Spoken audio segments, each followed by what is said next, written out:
எதுக்கும் கவலைப்படாத, எல்லாம் கடவுள் பார்த்துப்பார், அந்த ஆண்டவன் நிச்சயமாக எல்லாத்துக்கும் வழிகாட்டுவான் அப்படின்னு சொல்கிறவங்க இருக்காங்க.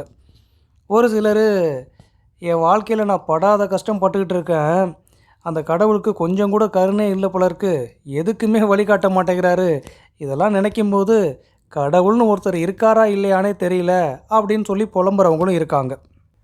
மனிதன் தோன்றிய காலத்திலிருந்தே நாம் யார், நாம் எப்படி இங்கே வந்தோம், இந்த உலகத்தில் நம்மளை படைச்சது கடவுள் தானா, இந்த உலகத்தை உருவாக்குனதே அவர் தானாங்கிற கேள்வியும் சந்தேகமும் இருந்துக்கிட்டு தான் இருக்குது. ஒரு ஆன்மீகவாதியை கேட்டால் இந்த உலகத்தை படைச்சதே கடவுள் தான் சொல்லுவார்.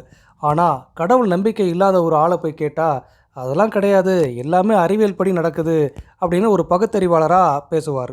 இதில் இந்த அறிவியல் என்பது ஆராய்ச்சி சார்ந்த விஷயம், ஆன்மீகம் என்பது நம்பிக்கையை சார்ந்தது.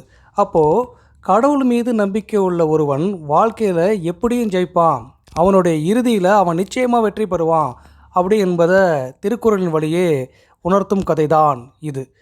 வணக்கம், வெல்கம் டு பாசிட்டிவ் தாட்ஸ், திருக்குறளின் வரையில் குட்டி கதைகள். ஒரு கிராமத்தில் கண்ணன் என்ற இளைஞன் ஒருத்தன் வாழ்ந்து வந்தான். அந்த கண்ணனுடைய குடும்பம் மிகவும் ஏழ்மையான குடும்பம்.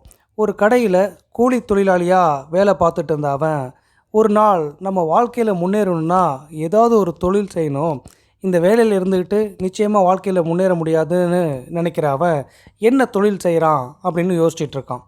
அவனுக்கு எப்போதுமே கடவுள் மீது நம்பிக்கை அதிகம்.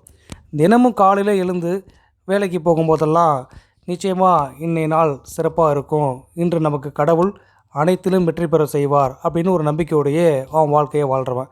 என்ன தொழில் செய்யலான்னு யோசிக்கிற அவன், இந்த ஊருக்கு எல்லாருக்கும் பயன்படக்கூடிய ஒரு விஷயம்னா அது மளிகை பொருட்கள், அதை எல்லாருமே வாங்குவாங்க. நம்மளால் இப்போதைக்கு கடையை பிடிச்சி ஒரு மளிகை கடையை வைக்க முடியாது, அதனால் ஒரு தள்ளு வண்டியை வாங்குவோம், அதில் மளிகை ஜாமானை வைத்து வியாபாரம் பண்ணுவோன்னு முடிவெடுக்கிறான். அடுத்த வாரமே அந்த வியாபாரத்தை தொடங்குகிறான். அவனை பார்த்த அந்த ஊர் மக்களில் ஒரு சில பேர், என்னப்பா அது காய்கறி விற்கிற மாதிரி மளிகை ஜாமானை பாக்கெட்டில் போட்டு வச்சு விற்றுக்கிட்டு இருக்க, இங்கே எத்தனையோ மளிகை கடைகள் இருக்குது, பெரிய கடை இருக்குது, தெருவுக்கு தெரு சின்ன கடை இருக்குது, இப்படி தள்ளு வண்டியில் வச்சு மளிகை சாமான் வியாபாரம் பண்ணுறியே, இதெல்லாம் ஓடுமா அப்படின்னு கேட்குறாரு. இல்லைங்க, ஒரு சின்ன முயற்சி தான், நான் தரமாகவும் ரொம்பவும் மலிவான விலையிலையும் கொடுக்குறேன், கடை வாடகைலாம் கிடையாதுங்கிறதுனால என்னால் விலையும் கொஞ்சம் குறைச்சி கொடுக்க முடியும், நம்பி வாங்கி பாருங்கன்னு அவனும் சொல்கிறான். அவனுடைய பேச்சை கேட்டு நம்புகிற ஒரு சிலர் மட்டுமே அவன்கிட்ட அந்த பொருட்களை வாங்கி வியாபாரம் செய்கிறாங்க.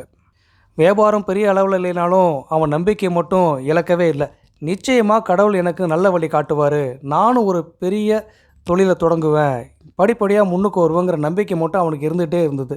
இதை அவன் பலர்கிட்ட சொல்லிகிட்டு இருப்பான். அதில் ஒரு சில பேர், என்னப்பா கடவுள் வழிகாட்டுவார், நான் பெரிய ஆள் ஆவன்னு சொல்கிற, எவ்வளோ பேர் பெரிய ஆளாக அந்த ஊரில் கடை வச்சுருக்கான், நீ என்னமோ இந்த தள்ளு வண்டியை வச்சுக்கிட்டு இதில் வியாபாரம் பண்ணிவிட்டு நானும் பெரிய ஆளாகிடுவாங்கிற, என்ன நீ அப்படின்னு சொல்லுவாங்க. ஆனால் அவன் அதுக்காக நம்பிக்கை இழக்கலை, அவங்கக்கிட்ட எதிர்த்து கூட பேசலை. நீங்கள் பாட்டுக்கு சொல்லிட்டு போங்க, எனக்கு அந்த ஆண்டவன் மேலே நம்பிக்கை இருக்குது, நீங்கள் வேணால் பாருங்கள், ஒரு நாள் இல்லை ஒரு நாள் இதே ஊரில் நானும் ஒரு பெரிய மளிகை கடை வைப்பேன், வாழ்க்கையில் முன்னேறுவேன்னு சொல்லிக்கிட்டு அந்த வண்டியை தள்ளிக்கிட்டு வியாபாரம் பண்ணுறான். திடீர்னு அந்த ஊரில் மிகப்பெரிய புயல் வருது. கனமழை காரணமாக அந்த ஊர் வெள்ளத்தில் முழுகுது. அந்த ஊரில் இருந்த அனைத்து கடைகளுமே அதில் சேதமடையுது. எல்லா கடைகளும், இந்த மளிகை கடை முதற்கொண்டு எல்லா கடைகளும் சேதமானதுனால கடையை சீர் செஞ்ச பிறகு தான் மறுபடியும் கடையை திறக்க முடியும் என்ற நிலை ஏற்படுது. அதனால் அந்த ஊர் மக்கள் எல்லாம் வேறு வழியின்றி இவன்கிட்டேயே மளிகை ஜாமான் வாங்குகிறாங்க. அந்த ஓரிரு மாதங்களில் இவனுக்கு மிகப்பெரிய வியாபாரம் நடக்குது.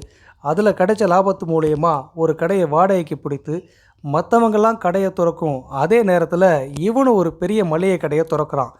இவங்கிட்ட பழக்கப்பட்டு இவனோட தரமான மளிகை பொருட்களை வாங்கின மக்கள் இவன் கடையை வைத்த பிறகும் அவனிடமே அதிகமான பேர் வாடிக்கையாளராக மாறி மாத மளிகை ஜாமானை வாங்க ஆரம்பிக்கிறாங்க. கொஞ்சம் கொஞ்சமாக லாபத்தை பார்த்தாவ ஓரிரு ஆண்டுகள்லேயே அந்த ஊர்லேயே மிகப்பெரிய வசதி படைத்தவனா, ஒரு நல்ல தொழில் செய்பவனா வலம் வரான். எத்தனையோ பேர் அந்த ஊரில் இவனை தாழ்த்தி பேசிய போதும், உன்னாலலாம் முடியாதுன்னு கிண்டல் செய்த போதும் அதை எதையும் பெரிதுபடுத்தாமல் தன்னுடைய கடமையை செஞ்சு அந்த கடவுள் மேலே முழு நம்பிக்கையை வச்சு தன்னுடைய வாழ்க்கையில் மிகப்பெரிய வெற்றி அடைஞ்சிருக்கான்.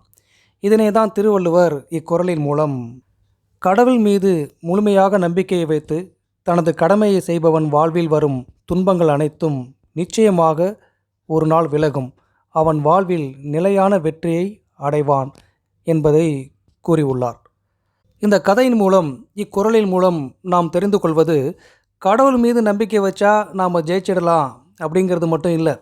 கடவுள் மீது நம்பிக்கை வைத்து நம் கடமையை சரிவர செய்தால், நம்பிக்கையுடன் தொடர்ந்து முயன்றால் நிச்சயமாக நம்மளால் வெற்றி பெற முடியும் என்பது தான் இந்த கதை நமக்கு உணர்த்துகின்றது.